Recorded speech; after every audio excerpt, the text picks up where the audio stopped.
그리스 영웅들이 약탈당한 자기의 공주 헬렌을 찾기 위해서 트로이로 쳐들어가던 때의 일입니다. 그리스에서는 사실 으뜸 가는 장사가 아킬레스입니다. 여러분 300이라는 영화를 보신 분들은 아마 이 스토리를 이해할 텐데, 그런데 아킬레스의 어머니는 그에게 여장을 시켜서 그 누이들과 함께 다른 데로 피난을 보내게 되었습니다. 트로이의 전쟁터에 가면 당연히 죽을 것이라고 생각했기 때문에 그 아들을 좀 보호하려고 했던 그런 어머니의 마음이 그를 피난 가게 했던 겁니다. 그런데 오디세우스라고 하는 장군은 자기 나라를 지키기 위해서는 이 트로이 전쟁에서 꼭 아킬레스라고 하는 장군이 있어야 된다 생각을 하게 되었습니다.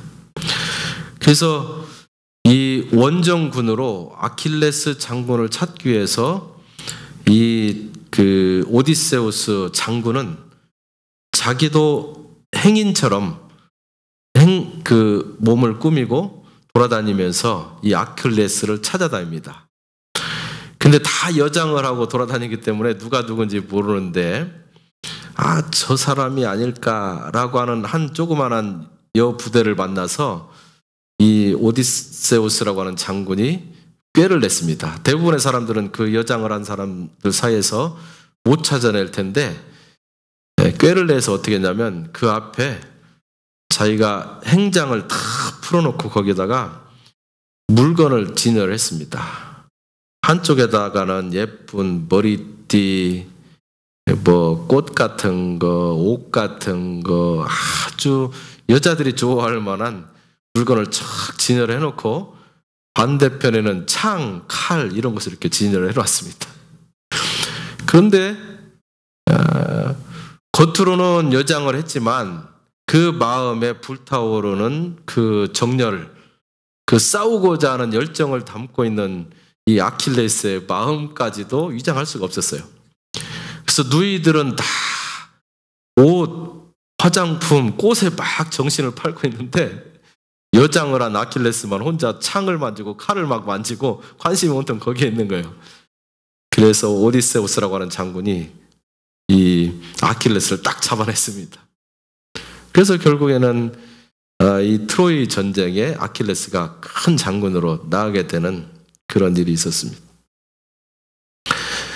겉으로는 남자와 여자를 구별할 수 없도록 다 여장을 시켰는지는 몰라도 그 성품, 그 가지고 태어난 특성, 남성성과 여성성이라고 하는 것은 처음부터 죽을 때까지 구별되는 것입니다.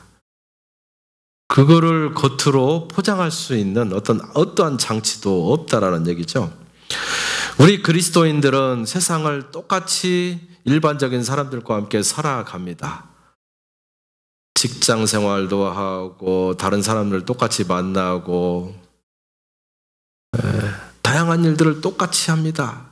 세상을 살아가는 일반적인 사람들과 똑같은 옷을 입고 그렇게 세상을 살아가지만, 그러나 우리 그리스도인들은 세상을 살아가는 모든 사람들 속에 있음에도 불구하고 구별되는 무엇인가 있다고 성경은 말합니다.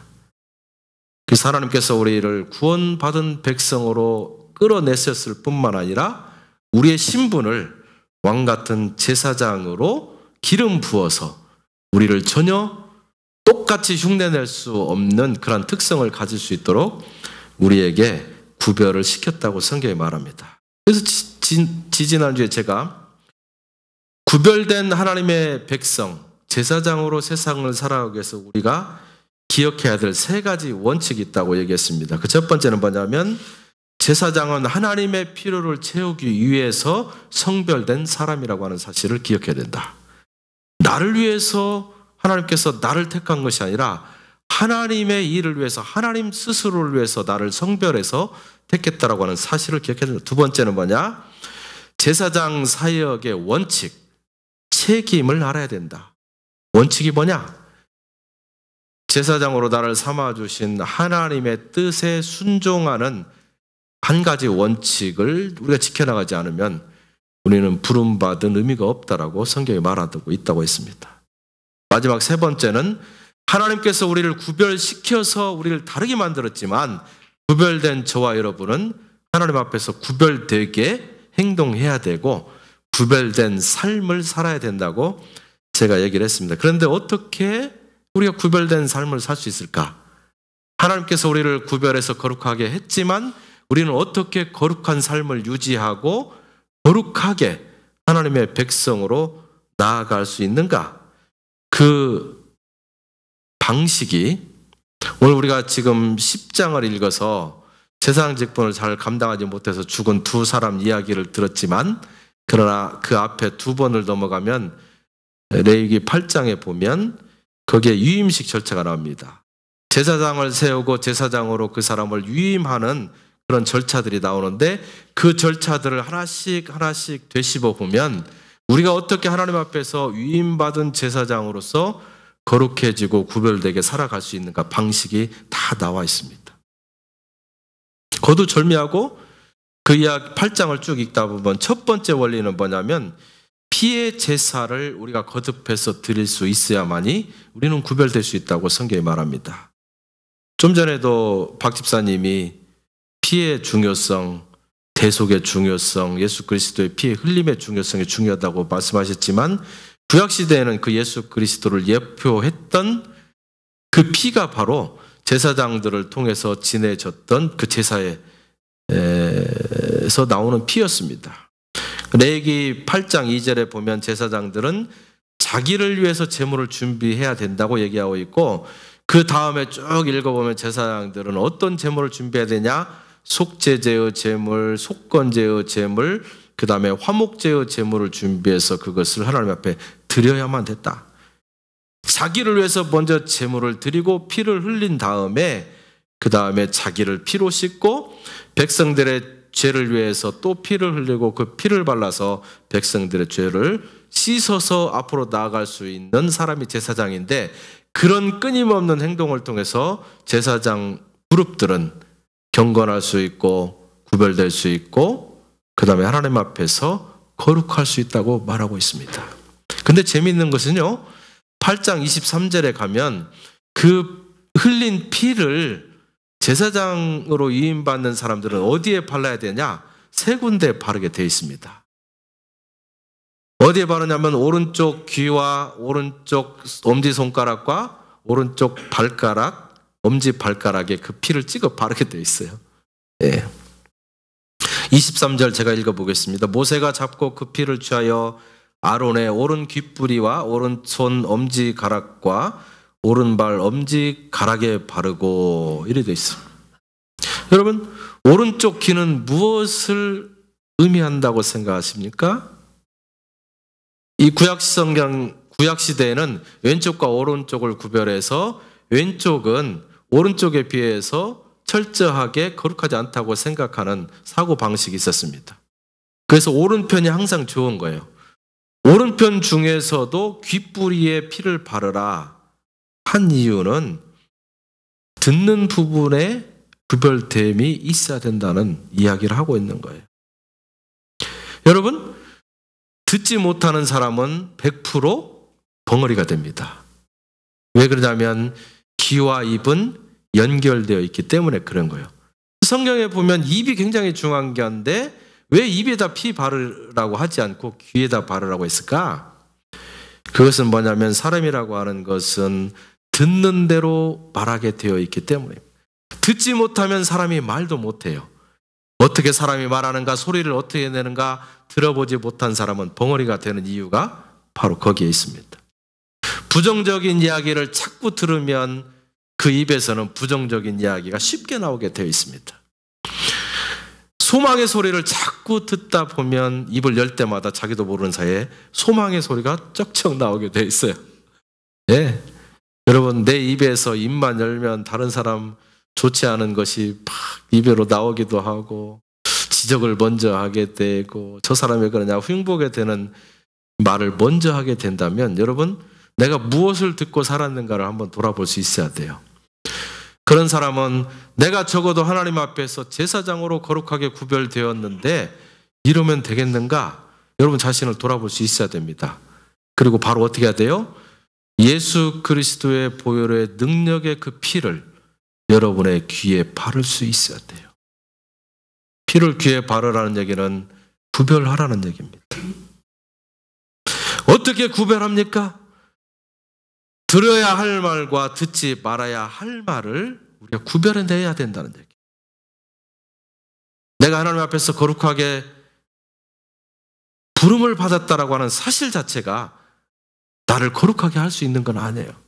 하나님께서 나를 거룩하게 불렀다면 거룩한 백성답게 내가 살아가야 내가 거룩해지는 거예요. 그 다음에 마음에 담아야 할 말과 마음에 담지 말아야 할 말을 내가 구별해야 돼요. 그것에 피를 바르라는 얘기는 하지 말아야 될 거, 해야 될 거, 마음에 담아야 될 거, 마음에 담지 말아야 될 것을 내가 구별해서 분간해 낼 수 있는 실력을 내가 가져야 된다는 것을 상징적으로 이야기하고 있는 겁니다. 하나님의 말씀에 전적으로 내 귀를 기울이겠습니다라고 하는 우리의 헌신이 또 거기에 있어야 돼요. 그래서 하나님의 진리의 말씀만을 담고 사람을 공격하거나 부정적이거나 허물을 이야기하는 마음을 내가 걸러내겠습니다. 입은 하나인데 왜 귀가 둘인지 아세요? 굉장히 간단해요. 입으로 들어가는 것은 밑으로 나오게 되어 있어요. 다 소화가 되죠? 여러분 귀가 둘인 것은 내가 듣는 것을 꼭 마음에 담아 둘 필요는 없다 하는 얘기를 하는 거예요. 듣기 싫은 얘기 하면 뭐라고 그래요? 한쪽 귀로 듣고 한쪽 귀로 흘려보내. 이런 얘기 많이 하잖아요. 마찬가지예요. 말씀이 우리 가운데 임하시면 듣기 싫어도 그 말을 듣고 내 마음에 새겨야 되지만 그러나 쓸데없는 얘기, 남 흉보고 부정적이고 긍정적이지 못한 얘기가 내 귀로 들어오면 이쪽 귀를 활짝 열고 그냥 빨리 스쳐나갈 수 있도록 이쪽 문이 열어놓고 바람이 불면 뒷문을 열어놔야 바람이 슝슝 나가잖아요. 그렇잖아요? 그냥 들어오자마자 바로 0.1초에 나갈 수 있도록 귀를 활짝 열어버리는 거예요.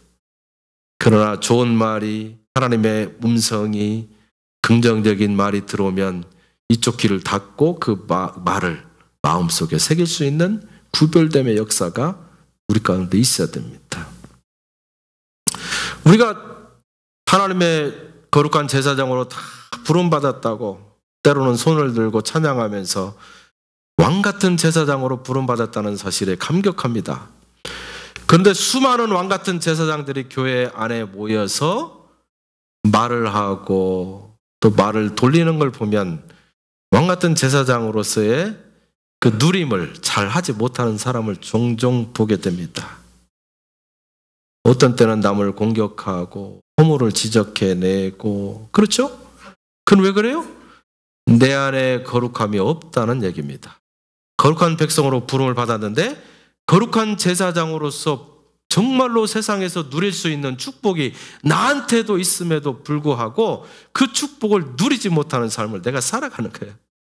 제한적인 삶을 살아가는 거죠. 엄지손가락에 피를 바르라는 얘기는 뭘까요? 엄지손가락을 통해서 우리는 행동을 합니다. 우리는 우리의 생각을 마음으로 표현할 때 항상 엄지손가락이 먼저 나와요. 네, 저거 하고 싶습니다. 그러면 말이 시원찮아요. 내가 저거 하고 싶습니다. 예? 그쵸? 엄지, 검지지만은 우리는 이렇게 얘기 안 하지만은 상징적으로 보면 오른쪽 손가락을 통해서 먼저 지적하면서 나는 내가 어떤 행동을 해야겠다는 것을 표현합니다. 오른쪽 엄지손가락에 피를 바르라는 얘기는 나의 행동을 구별할 수 있어야 된다. 내가 하고 싶다고 다 해버리는 것이 아니라 하고 싶어도 하지 않아야 될 것이 있다면 내가 절제하고 구별해서 안 되겠다, 되겠다. 구별하는 방식이 뭡니까? 기준점이 뭡니까? 내가 이 일을 하면 나를 제사장으로 세우신 하나님의 뜻에 합당할까? 안 할까? 내가 기쁠까? 나에게 유익이 될까가 아니라 내가 이 행동을 통해서 하나님을 기쁘시게 할까? 하나님을 유익되게 할까? 라고 하는 생각이 온통 하나님 앞에 집중되어진 사람, 그게 거룩하게 되어지는 하나님의 백성들의 방식입니다. 오른쪽 엄지 발가락에 또 피를 바르라고 했어요. 요즘에 제가 오른쪽 새끼 발가락에 무좀약을 바르고 있습니다. 그런데 오른쪽 엄지 발가락에 피를 바르라. 이것도 무엇을 구별하라고 하는 건데, 그건 무엇을 구별할? 그거는 우리의 행차하는 것에 구별이 있어야 된다, 이 얘기입니다. 내가 가야 될 곳과 가지 말아야 될 곳을 구분할 수 있어야 돼요. 그 얘기는 내가 만나야 될 사람과 만나지 말아야 될 사람을 구별해야 된다는 것과 같은 겁니다. 내가 움직이는 이유가 뭡니까? 누군가를 만나기 위해서 움직이는, 그렇죠? 예. 내 발이 행차하는 곳을 내가 구별하면 세상에 있는 모든 사람들을 100% 다 만나야 될 필요가 없어요. 세상에 70억의 인구가 있습니다. 우리나라가 20, 50 대열에 들어갔잖아요. 뭡니까? GNP 2,000불, 인구 5천만 명 대열에 들어갔어요. 이 수많은 사람들을 내가 평생 만나도요, 죽을 때 손가락에 아는 사람의 이불을 꼽아라 그러면 평균 50명을 꼽는다고 합니다. 그렇게 수많은 사람들을 다 만나지만 나는 죽을 때 50명의 이름을 암기하고 나와 관련이 있다고 생각하고 사람이 죽는다고 그래요.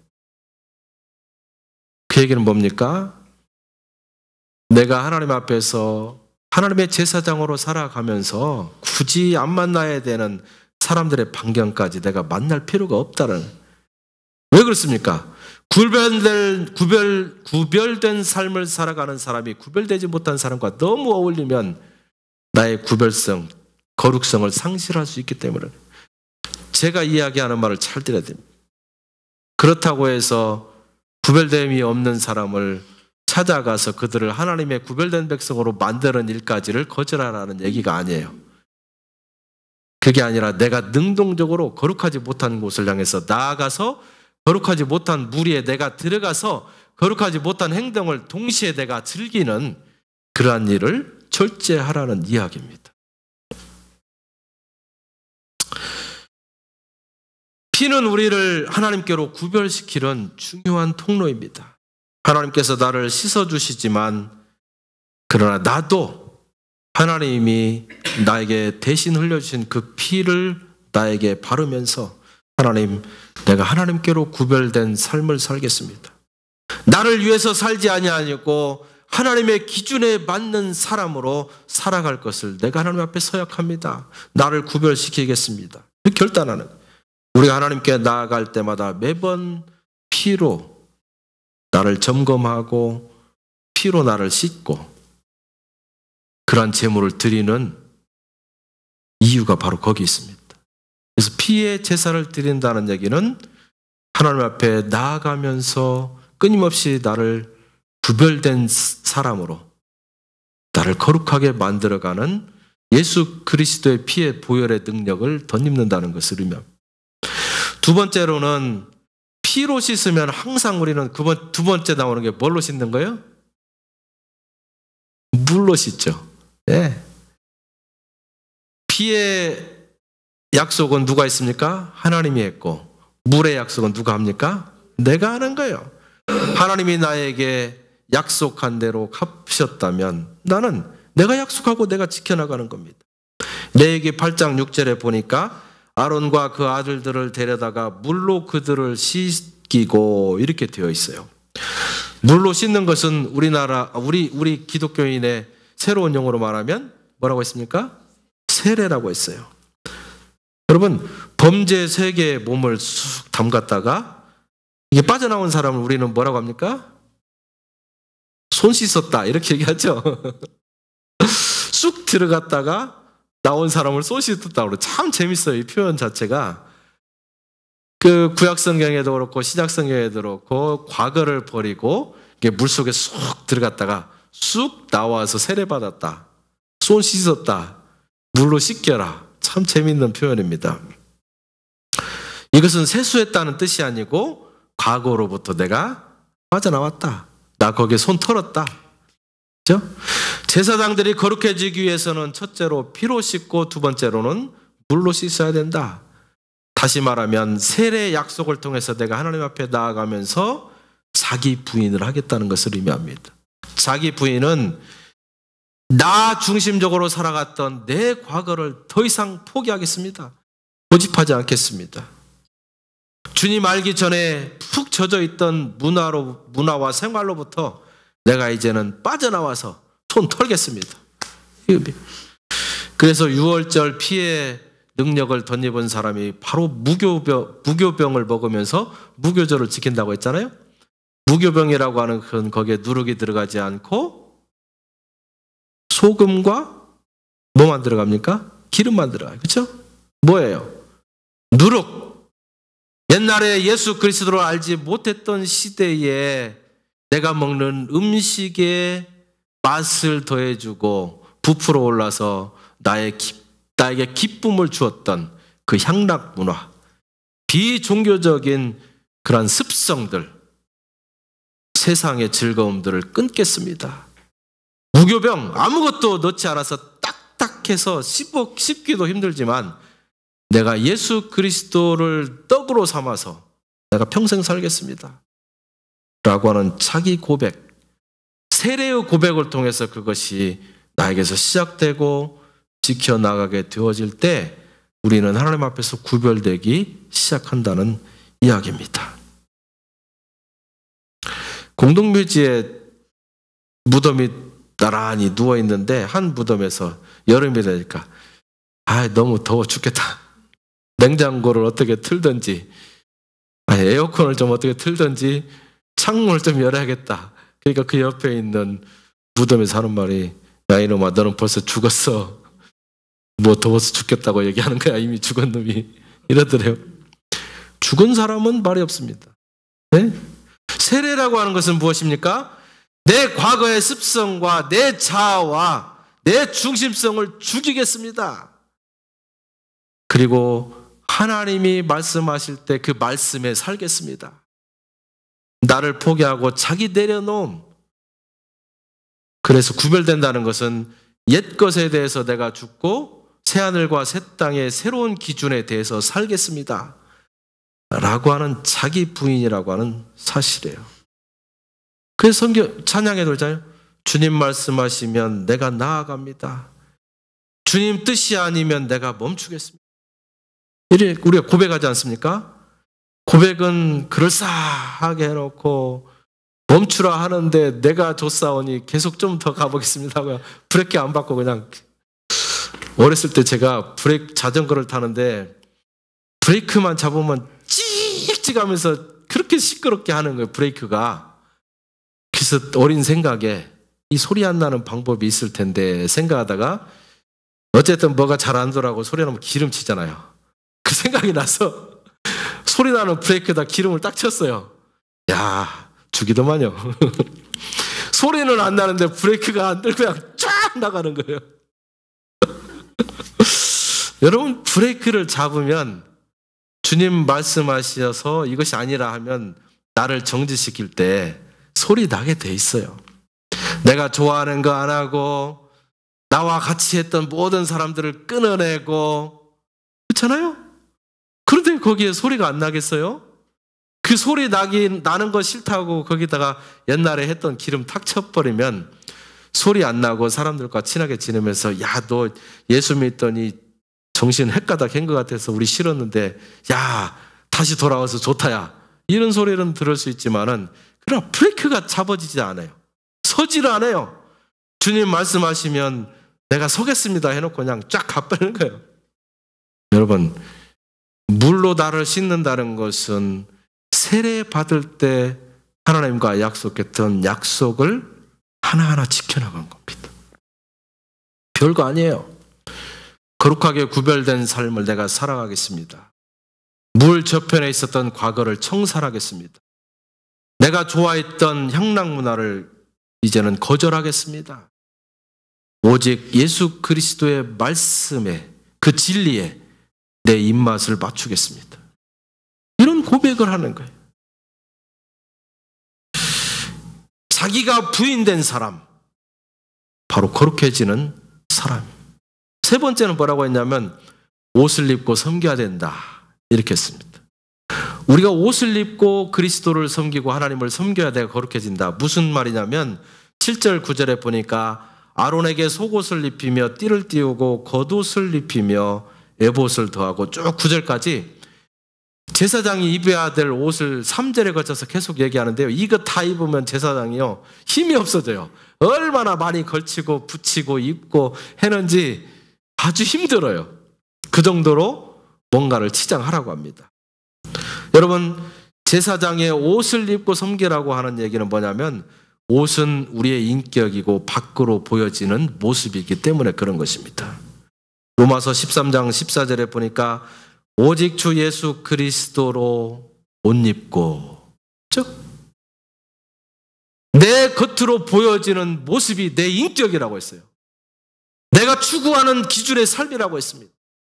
내가 추구하는 것이 예수 그리스도라면 내 보여지는 겉모습, 다시 말하면 옷이라고 하는 것은 나를 표현하기 때문에 예수 그리스도가 돼야 된다는 거예요. 오직 예수 그리스도로 옷 입고 정욕을 위하여 육신의 일을 도모하지 말라. 예수 그리스도로 옷 입어라. 옷이 예수님이라고 했습니다. 그런데 바로 앞절 12절 13절에 보니까 밤이 깊고 낮이 가까웠으니 그러므로 우리가 어둠의 일을 벗고, 새로운 것을 입으려면 뭘 벗어야 돼요.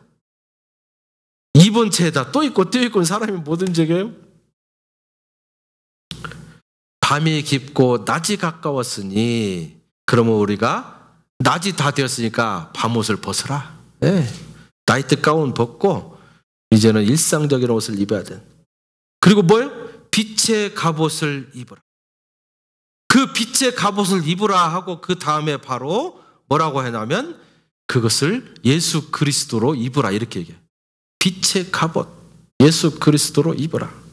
그런데 그렇게 사는 예수 그리스도를 덧입는 것을, 옷 입는 것을 쉽게 얘기하면 뭐라고 했냐. 13절에 낮에와 같이 단정히 행하고 방탕과 술 취하지 말고 음란과 호색하지 말고 쟁투와 시기하지 말고, 예수 그리스도로 옷 입는다는 것을 쉽게 이렇게 풀어서 설명을 했습니다.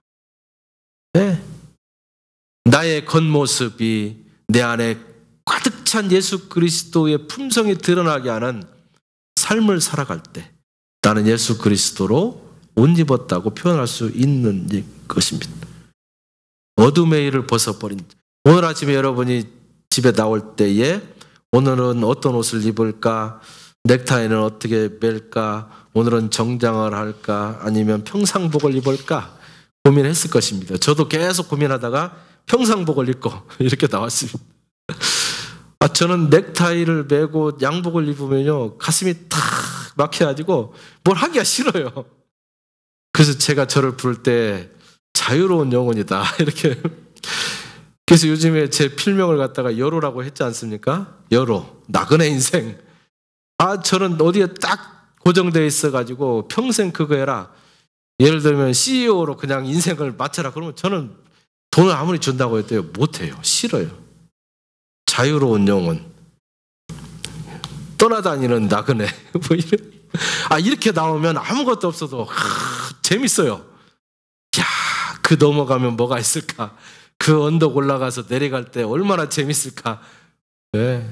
롤러코스터 타는 재미는 얼마나 행복할까? 뭐 이런 게 있어요. 저는 뭘 잡으면 안 돼요. 자유롭게. 그래서 저는 무엇을 향해서 나아가는가? 저는 시민권을 하늘에 두고 천국 시민권자로서 그 나라를 향해서 끊임없이 나가기 위해서 사실은 자유로운 영혼이 되고 싶어요. 여기에 내 인생을 받고 거기에 시민자다, 거기에 막 살고 이런 게 아니라 내가 출발해서 이 땅에 나그네로 왔던 그 출발 지점, 하나님이 계시고 영원토록 그분과 함께 행복하게 지낼 수 있는 그 천국, 그렇지 않습니까? 거기에 나의 시민권이 있고 거기에 출발점이 있어서 다시 돌아서 그곳까지 가야 되는데 내가 이 세상에서 내 목표 지점이라고 거기서 바둥대고 있으면 언제 거기까지 갑니까? 그래서 나는 거기 가기 위해서 사실은 끊임없이 움직이는 습관을 하려고 합니다. 어떤 때는 정착하려고 하면 정착하면 네가 되겠냐? 이제 배부르기 시작한다. 움직여라. 때로는 스스로를 나 밀어붙이고 옆에서는 개념 없다 그래요. 뭐 목표를 정해놓고 뭐 나오는 데를 향해서 나가야지. 날마다 아무것도 없는데 그냥 간다고. 그래. 그러나 내 마음 가운데 하나님이 말씀하시고 하나님이 그것이다라고 했을 때 맞습니다. 나는 그것으로 행복합니다라고 우리가 결단하고 따라갈 수 있다면 저는 행복하리라고 생각합니다. 죄의 그늘의 어두운 옷을 벗어버리고 나에게 말씀하시는 예수 그리스도의 관점으로 내가 옷 입어라. 그래서 골로새서 3장 12절에 보면 그러므로 너희는 하나님의 택하신 거룩하고 사랑하신 자처럼 보세요. 하나님이 나를 택하서 거룩하게 되었다. 그리고 하나님이 나를 사랑하신 자처럼 긍휼과 자비와 겸손과 온유와 오래 참음을 옷 입고 이래 돼 있어요. 이런 것으로 내가 옷을 입었을 때 나는 그리스도로 옷 입었다. 이렇게 표현하는 겁니다. 우리 세상을 살아가면서 왜 화나지 않겠어요? 화납니다. 혈기를 부리다가 예수 그리스도로 옷 입은 사람은 아이 그러면 안 되지. 내가 좀 이 시점에서는 참아야 되겠다 하고 화내된 것을 딱 가라앉히는 거예요. 근데 예수 그리스도로 옷 입지 않은 사람은 화를 낼 때 끝까지 가는 거예요. 내 볼이 터져 나오고 눈이 막 빨개지고 머리가 막 혈압이 쫙 올라와서 기절할 때까지 화를 내는 거예요. 네. 우리 화낼 수 있어요. 그러나 화낼 때 우리에게 들려주시는 예수 그리스도의 음성, 하나님의 거룩하심의 구별됨의 음성이 들려올 때 죄송합니다 하고 바로 컨트롤하는 거예요. 네. 이것이 성숙한 사람입니다. 화낸 다음에 절제하지 못하고 끝까지 화를 낸 다음에 후회하는 사람은 좀 유치한 사람이에요. 어렸을 때 유치한 사람은 유치원에 보내면 되잖아요. 나이 많이 먹어갖고 유치한 사람은 보낼 데도 없어요. 어디로 보내요? 이 얘기 또 들으면 상미가 화낼 텐데 상미한테 제가 이 얘기 했다고 절대 하지 마세요. 설교만 하고 하면 우리 애들이 뭐라 그래요? 왜 그 얘기 했냐고. 우리 셋 중에 다 수영을 다 레슨을 하는데요. 상미는 겁이 많아요. 상미 겁이 많고 뭐 안 해요. 그래서 혼자 수영 레슨도 안 했고 혼자 스키도 안 배웠어요. 다 상하도 스키 사줬어요. 상하도 지금 스위밍 레슨 하고 있고 굉장히 재밌어 합니다. 그런데 이제 요즘에 캠프 같은 거 가면 물속에 항상 들어가야 되잖아요. 이게 위기감이 느꼈나 봐요. 아무래도 무서워도 수영을 해야 되겠다고. 근데 얘가 초등학교 7학년인데 1년 사이에 키가 이렇게 크지 않았습니까? 어른만 해요 지금. 그 수영 레슨을 시키려고 하니까 얘가 초등학생이니까 어린아이니까 어린아이들이 하는 레벨 1을 해야 되는데 이 레지스타가 딱 보더니 안 된다고. 어린이 레슨을 못 한다는 거예요. 어른 레슨 레벨 1으로 가야 된다는 거예요. 네. 얘가 어린아이인데 키가 커버리니까 어린이 레슨에 못 보내는 거예요. 그런데 상아가 레벨 이제 2 올라갔는데 요즘에 연습을 열심히 하고 오더니 컴플레인 해내요. 레벨 1, 2에 너무 어린애들만 있었고 내가 속된 말로 쪽팔려갖고 뭘 못하겠다고. 이제 초등학교 3학년인데 레슨 가보니까 레벨 1, 2에는 그냥 좀 안에 5살, 3살 막 이런 애들이 있는 거예요. 그러니까 어렸을 때 유치하면 유치원에 보면 되는데 어른 돼갖고 유치하면 이제 유치원에 보내면 정말 이건 부끄럽고 그냥 보내지도 못하죠. 우리 어떻게 됩니까? 상승한 분량에 따라서 우리가 성장이에요. 성장.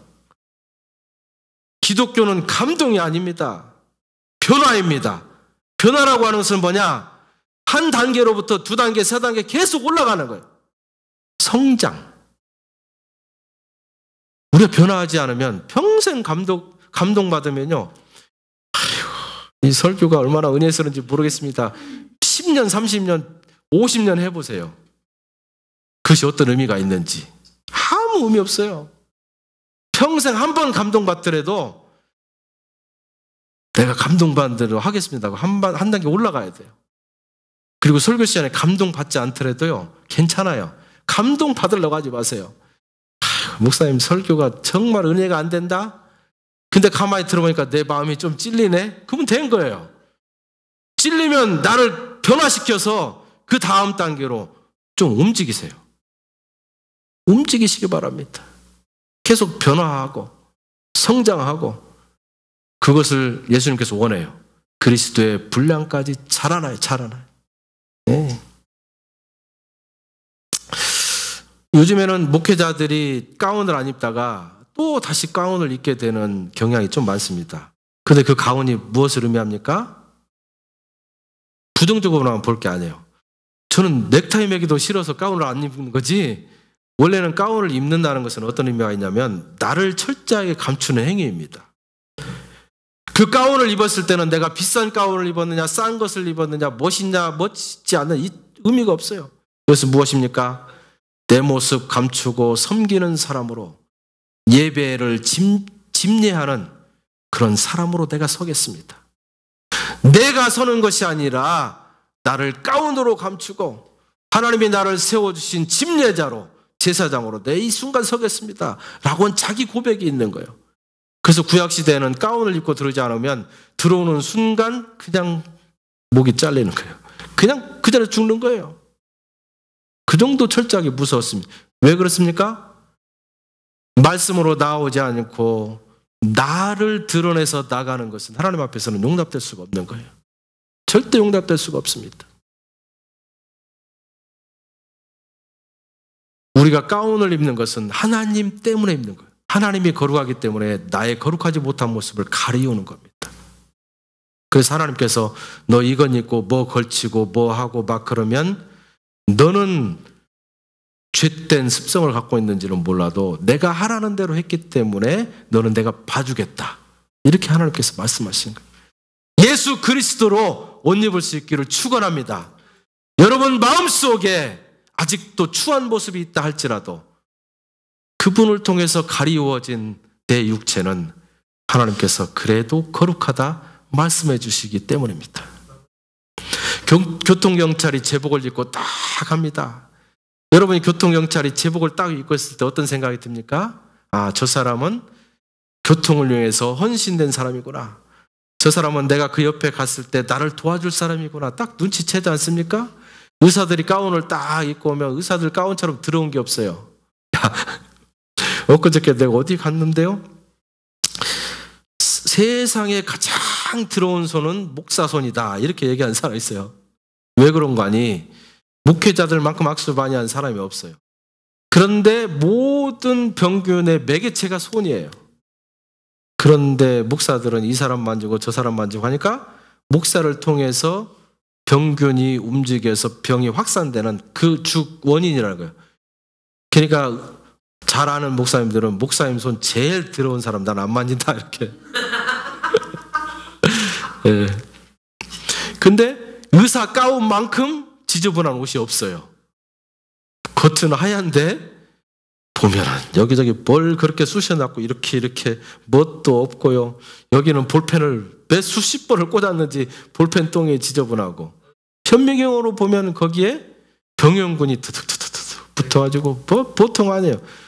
그러나 환자들은 의사 가운을 딱 보면 어때요? 마음이 포근해지고 나는 이제 살았다 이런 느낌 오지 않습니까? 왜 그래요? 의사 가운이라고 하는 상징성이 있어요.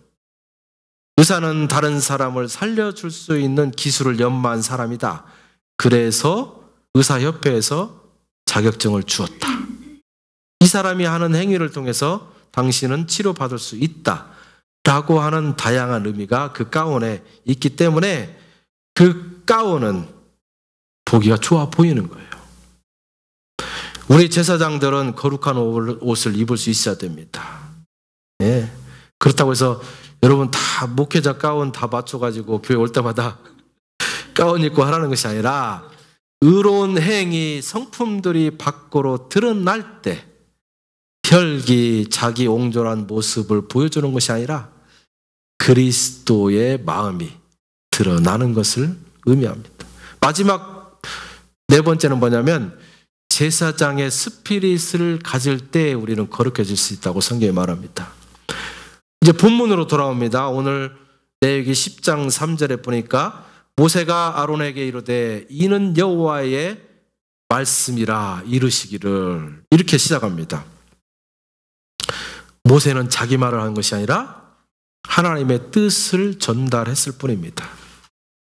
지도자, 주의 종들, 다시 말하면 하나님의 거룩한 백성으로서 왕같은 제사장으로 부름받은 여러분은 어떤 역할을 해야 되는가? 하나님의 뜻을 전할 수 있어야 된다. 내 얘기하지 말고, 100번 내 얘기하지 말고, 내가 이렇게 살아봤더니, 내가 이렇게 경험해봤더니, 내가 뭐 해봤더니, 이런 얘기 하지 말고, 그래서 어떤 일이나 사건이 났을 때 빨리 그것을 진단하고, 그 다음에 하나님은 무엇이라고 말씀하시는가 빨리 그분에게 귀를 기울이고 그분으로부터 들은 메시지를 전달할 수 있어야 돼. 사방이 전쟁이 났다, 난리가 났다, 염려하고 난리가 났을 때에 지도자들이라고 하는 사람들이 나타나서 라면은 어디 가면 살 수 있습니다. 방독면은 어디 가서 싸게 살 수 있습니다. 우리 교회에 속한 모든 사람들은 이쪽으로 빨리 가서 사십시오. 이런 얘기하는 것이 아니라 나라를 위해서 우리 기도합시다. 지금 나라가 전쟁이 일어나고 망하게 되는 근본적인 이유가 있을 것입니다. 라면 사고 방독면 사는 거 일단 중지하고 하나님 앞에 엎드려 봅시다. 네. 우리 그리고 화합합시다. 디렉션을 주셔야, 디렉션을, 방향을 잡아주는 것이 하나님이 세운 지도자가 하는 일이라 이것입니다. 여러분, 내 순원들 챙기고 내가 가르쳤던 우리 성경공부 팀들을 챙긴다고 내가 아는 곳이 있는데 다른 사람 말하기 전에 먼저 얘기할 테니까 내 차 빨리 타라고, 라면 사러 가자고, 이렇게 해서 그 사람들을 사랑하는 것도 중요하지만 그보다 더 중요한 것들이 하나님이 선택한 거룩한 제사장들에게 있습니다. 지도자는 항상 위기가 왔을 때 하나님의 음성을 선포할 수 있어야 돼요. 그리고 긍정적으로 그 일을 해결할 수 있는 대안을 제시할 수 있어야 돼요. 디렉션이 있어야 돼요. 보세요. 지금 큰일이 났습니다. 대제사장의 직계 두 번째 아들이 그냥 죽은 것이 아니라 하나님의 제단에서 자기 멋대로 하다가 하나님의 뜻대로 하지 않다가 그 자리에서 즉사를 했어요. 지금 이 일이 일어나니까 이스라엘 백성들이 난리가 났습니다. 아이고, 이게 어떤 일이냐. 우리를 대표하는 제사장, 제일 높은 제사장의 두 밑에 아들 제사장이 갑자기 성전에서 즉사했는데 큰일 났다. 모든 사람들의 분위기가 싸늘해지고 혼돈되고, 그럴 때 모세는 어떻게 했어요? 바로 기도하면서 결론을 딱 내립니다. 이 사건은 하나님의 백성의 무리 안에 거룩하지 못한 자가 들어오지 못하도록 하는 하나님의 심판입니다. 그냥 아주 명쾌한 대답을 딱 내놓습니다. 그 사람이 제사장이었다 할지라도, 대제사장의 직계 두 아들이라 할지라도 하나님 앞에서 거룩하지 못한 행동을 하는 사람이었기 때문에 그 사람에게 내리는 하나님의 심판이었습니다. 그냥 명쾌한 해답을 내리는 거예요. 그 백성들이 그 말을 딱 듣고, 그렇군요. 그럼 우리가 어떻게 해야 되겠습니까? 요동하지 마라. 네? 요동하지 마라. 저 죽은 자들을 위해서 슬퍼하지 마라. 슬퍼하면 너희들이 동조하는 것이다. 이렇게 그냥 대답을, 그냥 클리어하게 대답을 주는 거예요. 바로 하나님의 뜻을 헤아려서 해석하고 방향을 지시하니까 백성들이 혼잡하지도 않고 다들 평정한 상태로 돌아가서 하나님이 말씀하셨다. 그러니까 그 하나님의 말씀에 귀를 기울이게 되는 것입니다. 이러한 능력이 여러분에게 있어지기를 축원합니다. 가정에서 여러분이 제사장으로 부름을 받았다면, 가정에 어떤 일들이 일어나면 우왕좌왕하고 막 입이 바짝바짝 마르고 뭐 해야 되는지 이리 왔다 저리 왔다 뛰어다니다가 난리하지 마시고 가만히 서서 하나님이 나에게 뭐라고 말씀하시는가 귀를 기울이고 여러분의 가정에게 걱정하지 마십시오. 이것이 우리 집을 망하게 하는 큰 문제인 것 같이 느껴지지만 그러나 이것은 이것이고 해결점은 이것이고 결론이 이렇게 날 것입니다. 그냥 클리어하게 분석을 해야 돼요. 그리고 내 생각이 아니라 하나님께서 나에게 그렇게 깨닫게 해주셨습니다라고 하는 토를 달아야 돼요. 그러면 제사장으로서 세상을 누리는 그 재미가 얼마나 있겠어요? 네, 그렇잖아요. 두 번째 아론은 어떻게 하냐면 하나님 앞에 잠잠히 복종했다고 말하고 있습니다. 3절 뒷부분에 보면 아론이 잠잠하니 모세가 딱 일어서 가지고 이것은 이렇고 저것은 저렇습니다. 딱 말씀하니까 아론이 자기 두 아들이 죽었는데 그 말을 딱 듣고 잠잠했어요. 하나님의 뜻을 알았으니까 함부로 말하거나 불평하고 원망하지 않겠다고 하는 대제사장의 결단이 딱 나타나는 거예요. 어려운 일이 생겼을 때 말 한마디 잘못하면 그 말 때문에 큰 봉변당하게 되어 있습니다. 여러분 가끔 정치가들이 큰 문제가 탁 터졌어요. 이것 때문에 내가 위기를 맞는구나. 내 정치 인생 끝나는구나. 당황해서 갑자기 위기 상황을 그냥 넘어가기 위해서 말 한마디 잘못하면 그 넘어간 다음에 그것이 꼬투리가 잡혀가지고 나중에 큰 봉변을 당하는 경우가 종종 있습니다. 요즘에도 어떤 여자 정치인이 그랬잖아요. 북한에서 내려온 사람들에게 한마디 했다가 나중에 그게 아니라 뭐 어떤 갖고 이 사람 저 사람 다 물고 넘어지면서 그냥 인격적으로 깜이 아니다 이런 얘기를 막 듣고 있잖아요. 여러분 제사장들은 위기 상황에서 말 조심해야 됩니다. 어려운 일 당할 때 불평하고 원망하면서 부정한 말들을 퍼뜨리면 나중에 그 말 때문에 올무가 되어서 크게 다치는 수가 있습니다. 저도 목회하면서 제가 말을 굉장히 쉽게 하는 사람이구나 하는 것을 제가 종종 느낀 때가 있었습니다. 그래서 목회하면서 제가 깨달았어요. 목회자는 화가 나도 말하면 안 되는구나. 너무 기뻐도 내가 기쁜 얘기를 막 드러내서 막 너무 기뻐하면 안 되는구나. 이런 걸 깨달았어요, 제가. 예, 그러면서 하나님이 저에게, 야, 너 그렇게 조금 한다고 막 웃고, 조금 한다고 막 화내고, 그래 되겠냐? 이걸 저한테 깨닫게 해주는 거예요. 그래서 어떤 때는 막 너무 행복하고 기뻐도요, 혼자 이불 속에서 킥킥킥 웃고 말고요. 너무 슬퍼도요, 슬픈 척 안 내고, 아이, 뭐, 그게 됐습니까? 하고 그냥 지나가요. 속으로는 뭐 죽을지 몰라도 그러나 하나님 앞에서 때로는 울고 하나님 앞에서 실수한 것처럼 웃고, 왜냐하면 내가 하나님 앞에 서 있을 때는 하나님은 내가 어떻게 행동하든지 그분은 말을 돌리지 않아요. 박 집사님이 기도하는데, 야, 내가 어제 김동훈 목사가 나한테 기도하면서 막 웃더라 이렇게 얘기 안 해요. 그분은 우리한테 어떤 얘기를 들어도 그렇구나 하고 잃어버려요. 그렇구나. 내가 쉽게 얘기해도 어떤 때는 그렇구나 하고 안 잃어버려요. 그러면서 나는 잃어버렸는지 몰라도 그분은 잃어버리지 않냐고 내 가장 적당한 시간에 나에게 주시고 위로하시고 나에게 필요한 대로 이렇게 해주세요. 제사장이 그렇구나. 여러분 집에서 아버지로 어머니로 또는 형제로 자녀로 여러분이 다 그 역할을 감당하잖아요. 혹시 꼭 말을 해야 되는데 진실을 말할 수 없다? 그럼 말을 하지 마세요. 입을 꼭 다물고 있으면 거짓말 하다가 나중에 하나님 앞에서 문책 받는 것보다요 훨씬 좋습니다. 네. 말을 많이 하면 아무리 좋은 말도 많이 하면요 나중에 어떤 소리 듣냐면 저 사람 좀 해퍼 이 얘기 듣기 쉬워요.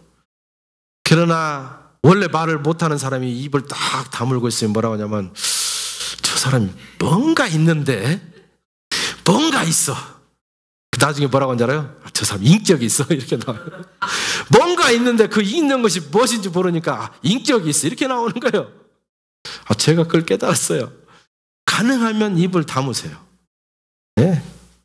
그리고 막 말을 하고 싶어도 꾹 참고 있다가 어떤 때 터트리냐면 다른 사람이 좋아 보일 때 막 칭찬하면서 확 터트리세요. 네. 한번 그렇게 해보세요. 여러분에게 돌아옵니다. 그런데 세 번째 어떤 반응을 하는 사람이 있냐면 이 아론이 입을 딱 다물고 인격적으로 입을 다무니까 아론의 셋째, 넷째 아들이 있어요. 첫째, 둘째는 지금 즉사했고 셋째, 넷째도 엘르아살과 이다말이라고 하는 제사장인데 이 두 형님들이 돌아가셨으니까 집례를 하다가 죽었으니까 얼마나 끔찍한 상황입니까? 그런데 보세요. 10장 6절에 보니까 모세가 아론과 그 아들 엘르아살과 이다말에게 이르되 너희는 머리를 풀거나 옷을 찢지 말아서 너희 죽음을 면하고 여호와의 진노가 온 회중에게 미침을 면케하라. 오직 너희 형제 이스라엘 온 족속이 여호와의 치신 불로 인하여 슬퍼할 것이니라. 감정에 휘둘리지 말라 이렇게 말합니다. 이것이 제사장입니다.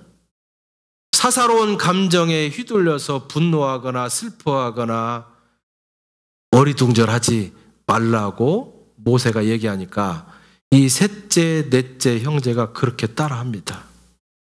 머리를 풀거나 옷을 찢는 얘기는 뭐예요? 조상입니다. 조상. 저희 이제 외할머니가 저희 할머니 할아버지 중에 한 분이 딱 남아 있었는데 지난주 목요일 날 돌아가셨어요. 외할머니가. 그래서 제가 전화를 받았습니다. 문상을 하라고 전화를 받았어요. 그래서 제가 전화해서 외삼촌에게 문상을 어떻게 할까? 내가 슬퍼하면 안 되겠다 싶어서 얼마나 섭섭하십니까, 외삼촌님. 그러나 제가 볼 때는 외할머니가 거의 90세 가까우니까 호상이고 참 좋은 일입니다. 곧 그 나라에 가서 보게 될 거니까. 그러나 외삼촌이 2박 3일 동안 힘들 걸 생각하니까 제가 조금 마음이 그렇습니다. 일을 처리해야 돼, 그렇죠?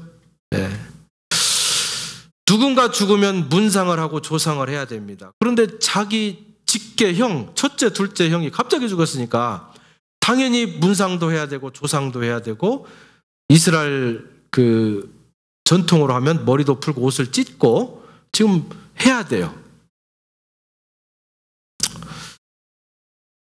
그러나 하나님이 뭐라고 하냐? 그 첫째, 둘째는 너 형인지는 몰라도 나를 대항하다가 죽은 것이다. 이렇게. 나를 대항하다가 죽은 것은 너의 친형이라 할지라도 문상하거나 슬퍼하거나 안타까우면 안 된다. 하나님을 대항하다 죽었는데 공인이 되어가지고 슬퍼하거나 안타까워하면 너희는 제사장으로서의 직분을 감당하지 못하는 것이다. 이렇게 얘기를 했습니다. 기름 부음을 받았다고 하는 것은 바로 그런 거예요. 여러분, 내가 하나님 앞에서 제사장으로 기름 부음을 받았다고 하는 것은 하나님의 대리자가 되었다는 거예요. 어떤 사람이 하나님을 대항하다가 죽었는데 내가 그것을 슬퍼한다면 나는 하나님의 종이 될 수가 없습니다. 만약에 그가 하나님을 영화롭게 하고 하나님의 백성으로 살다가 세상을 떠났다면 나의 형제로서 영적인 가족으로서 내가 그를 위해서 내 마음을 표현할 수도 있습니다. 그러나 그렇다 할지라도 하나님의 대리자로서의 부름받은 제사장은 아무리 좋은 사람이 죽었다 할지라도 슬퍼하거나 낙담하지 말라고 성경이 말합니다. 왜 그렇습니까? 나는 하나님이 슬퍼할 때만 슬퍼하고 하나님이 노여워할 때만 내가 노여워해야 되기 때문에 그런 거예요. 여러분 이해 잘 못하실지 모르지만 저는요 장례식 때 절대 슬퍼하지 않습니다. 제가 장례식 몇 번을 했지만 저는 그 장례식을 집행할 때마다 하나님의 마음을 읽습니다. 우리는 잠깐 슬플 수도 있어요. 그러나 하나님의 입장에서 보면 내가 세상에 내려놓고 조마조마하면서 아이고 저놈이 세상을 살아가면서 내 뜻대로 해야 될 텐데 그렇게 안 하면 어떨까? 하나님이 조마조마하다가 그 백성이 하나님 뜻대로 살다가 자기 곁으로 가는 거예요. 아이고 이제 맘 놔도 되겠다. 하나님 편에서 보면 얼마나 좋은 일인지 몰라요. 영적으로 그것을 해석하면 참 좋은 일이에요. 인간적으로 떨어지는 그 하나님의 나라에서 가서 보게 되겠지만 인간의 정이 있기 때문에 떨어지는 것은 슬플 수도 있어요. 그러나 궁극적으로 그 슬픔은 무엇이냐? 앞으로 하나님의 나라에 들어갈 그 영적인 형제 자매였던 그 사람을 세상에서 못 만나게 된다는 것이 슬플 뿐이죠. 그렇죠? 네, 그런 거예요. 그런데 하나님께서 슬픈 기색도 내지 말고 시체를 따라서 성문 밖으로 나가지 마라. 무슨 얘기입니까? 인간의 자연적인 감정도 초월해서 의관을 착용하고 제사장직을 충실히 감당해 나가야만 되는 직책을 우리가 가졌다고 성경이 말합니다. 제사장이 이때 머리를 풀고 옷을 찢는다는 것은 제사장 임직을 거부하거나 또는 하나님이 지금 하라고 하는 일을 중단하는 것을 의미합니다. 세상에 어떤 것들이라 할지라도 내가 하나님이 맡겨주신 사명을 감당하는 것을 중단하거나 거부하거나 미룰 수 있는 조건이 없다는 얘기입니다. 그래서 예수님이 너희가 나를 따르려거든, 다른 말로 하면 제자가 되려거든, 다른 말로 하면 왕 같은 제사장으로 섬기는 자가 되려거든 너의 뭘 떠나라? 가족을 떠나야 돼. 가족을 떠나야 돼. 가족을 떠나라는 얘기, 가족을 무시하고 모른 척하라 이런 얘기가 아니라 그 가족보다도 하나님을 더 소중히 여겨라. 하나님보다도 그 가족이 으뜸이 되어서는 안 된다는 얘기를 하고 있는 거예요. 우선순위를 얘기하는 겁니다. 하나님 앞에 집중하면 하나님께서 내 가정을 하나님의 백성으로 삼아 주실 것을 믿고 나는 1차적으로 하나님 앞에 집중하는 겁니다. 이것이 제사장이에요. 세상에 잠깐 유한적인 세상을 살아가면서 이것에 집중하고 저것에 집중하고 죽음에 대해서 슬픔하고 막 이러면서 직분을 연장하고 그 직분을 중단하고 이러면 우리는 많은 것을 잃습니다. 세상의 그 짧은 것들을 뒤로 하고 하나님 앞에 집중할 때 우리는 미니멈으로 1000년을 얻는 겁니다. 왜냐하면 하나님의 나라는 영원한 세계이기 때문에 못 얻어도 1000년이 아니라 몇 만 년이에요. 여러분 논리적으로 따져봐도 어디에 우리가 집중해야 됩니까? 당연히 하나님 앞에 집중해야 되는 것이죠. 제사장의 직분의 삶의 원칙을 뭐라고 하냐면 10장 9절로 10절에 보니까 너나 내 자손들이 회막에 들어갈 때에 포도주나 독주를 마시지 말아서 너희 사망을 면하라. 이 얘기로 추정해 보건대 첫 번째 아론의 첫 번째 두 번째 아들은 술을 먹고 직분을 엉터리로 한 것 같아요. 포도주를 지금 제물로 쓰고 이렇게 하는데 그걸 막 자기가 마신 거예요. 기분이 좋으니까 또 마시고 또 마시고 하다가 헬렐레 해가지고 제사를 드리러 간 거예요. 그러니까 헬렐레 하니까 정신이 하나님이 제단에서 불씨를 가져와서 불을 붙여라 그랬는데 생각이 안 난 거예요. 그래서 아무 불이나 불 딱 붙이니까 그냥 그 자리에 죽은 거예요. 성경에 뭐라고 합니까? 오직 성령에 취하고 오직 진리에 취해라 이렇게 얘기했어요. 제사를 집례할 때 바른 분별력을 얻기 위해서 그런 겁니다. 10절에 보니까 그리하여야 너희가 거룩하고 속된 것을 분별하여 부정하고 정한 것을 분별하게 되기 때문이다. 이렇게 얘기합니다. 여러분 정신 똑바로 차리기 위해서 다른 것에 취하면 안 된다는 거예요. 여기서 술 취하지 말라 하는 것은 꼭 마시는 술만을 얘기하는 것이 아니라 세상이 즐거워하고 거기에 우리가 목매일 수 있는 거, 거기에 한번 빠져들면 제정신 못 차리는 그런 술과 같은 모든 것들에 대해서 내가 취하지 말라는 얘기예요. 어디에 취해야 되냐? 그것을 내려놓고 성령에 취하고 진리에 취할 때 우리는 거룩해질 수 있다 말이에요. 갈라디아서 5장 19절에 보니까 다른 것을 취하다가 후사권을 잃어버린 사람을 보게 됩니다. 19절, 육체의 일은 현저하니, 이게 지금 세상의 술이고 이게 다른 거예요. 음행과 더러운 것과 호색과 우상숭배와 술수와 원수 맺는 것과 분쟁과 시기와 분냄과 당 짓는 것과 불리함과 이단과 투기와 술과 술 취함과 방탕함과 또 그와 같은 것들이라. 전에 너희에게 경계한 것 같이 경계하노니. 보세요. 그 다음에 똑같이 한번 읽어보겠습니다. 시작. 이런 일을 하는 자들은 하나님의 나라를 유업으로 받지 못할 것이요, 성령과 진리에 취하지 아니하고 다른 것에 취한 사람은 지옥 가는 것은 아닙니다. 한번 구원한 백성은 하나님께서 끝까지 견인해 나가시기 때문에 그런 거예요. 그러나 하나님의 나라에 들어가지만, 한번 구원받는 것은 영원히 잃어버리지 않지만, 그러나 다만 유치한 감정들을 우리가 끝까지 붙잡고 사는 사람들은 후사권을 박탈당한다. 그래서 후사권. 하나님 중심으로 살면서 계속 자기를 내려놓고 자기를 부인하면서 우리가 점점 후사로 자라가는 것입니다.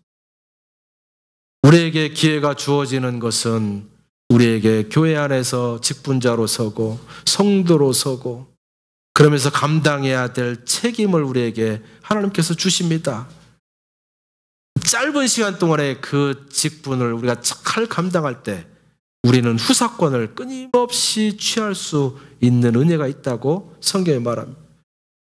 그런데 오늘 본문 10장 7절에 보니까 그들이 그대로 지켰습니다. 그들이 모세의 명대로 하니라. 그런데 이렇게 하나님의 말씀에 순종하여 사는 사람들에게 주어지는 특권이 무엇인가? 거꾸로 9장 23절 평론했을 때 얻어진 은혜를 체크해 보면 됩니다. 모세와 아론이 회막에 들어갔다가 나와서 백성에게 축복하며 여호와의 영광이 온 백성에게 나타나며 불이 여호와 앞에서 나와 탄 위에 번제물과 기름을 사른지라. 온 백성이 이를 보고 소리 지르며 엎드렸더라. 하나님의 말씀대로 왕같은 제사장이 되어서 거룩되게 구별되어진 삶을 살 때 하나님이 우리에게 주시는 축복이 있는데, 하나님의 거룩한 제사장들이 손을 높이 들고 축복할 때에 거기에 어떤 역사가 일어나냐? 여호와의 영광이 거기에 임하게 되는 역사가 있다는 말입니다. 우리의 여호와의 영광은 우리가 하나님의 나라에 들어갈 때 우리가 볼 수 있는 겁니다. 그런데 우리가 세상에서 제사장권을 잘 감당하면 이 세상에서 천국에서 볼 그 하나님의 영광을 우리가 보게 된답니다. 얼마나 행복한 일입니까? 하나님의 나라에 가서만 꼭 하나님의 영광을 봐야 될 것을 기대하고 살아야 되는 이유가 우리에게 없잖아요. 이 세상을 살아가는 삶 동안에 제사장 직분 잘 감당하면 내 면전에서 여호와의 영광이 나타나는 것을 내가 수시로 목도하면서 살아가게 되는 은혜가 있답니다. 그런 일들을 위해서 저와 여러분이 택함 받았어요. 좋은 일 아닙니까? 9장 23절에 여호와, 이 말씀을 읽었죠? 네. 이 9장 23절 그 앞에 백성들이 엎드렸더라. 그 여호와의 영광이 얼마나 거룩했던지 그 앞에 엎드리면서 감격하고 기뻐하고 감사하는 역사가 일어납니다. 네. 저는 우리 열린교회에 속한 하나님의 제사장들이 손을 들어 기도할 때 이 놀라운 하나님의 영광을 경험할 수 있기를 축원합니다. 제가 해서 그런 것이 아니라 여러분 각자가 제사장으로 구별되고 거룩하게 살아가셔서 여러분의 가정을 위해서 축복하고 여러분의 성도들을 위해서 축복하고 여러분이 만나는 사람마다 다 축복할 때 여러분의 목전에서 그 축복한 사람을 향해서 여호와 하나님의 영광이 드러나기를 주님의 이름으로 축원합니다. 기도하겠습니다. 여러분 결단할 수 있는 기도하시기를 바랍니다. 하나님께서 나를 제사장으로 세우신 것은 나를 세상 가운데 살면서 옥죄고 힘들게 하고 절제하면서 살 수 있도록 그렇게 한 것이 아니라 내가 제사장 직분을 잘 감당했을 때 하나님의 영광을 내가 체험할 수 있는 은혜로 주셨다는 것을 알게 되었습니다. 내가 그 제사장 직분 잘 감당하기를 원합니다. 나에게 구별된 삶, 거룩한 삶을 살 수 있는 이 네 가지 원칙을 지켜나갈 수 있는 은혜를 주시옵소서. 기도하시기 바랍니다.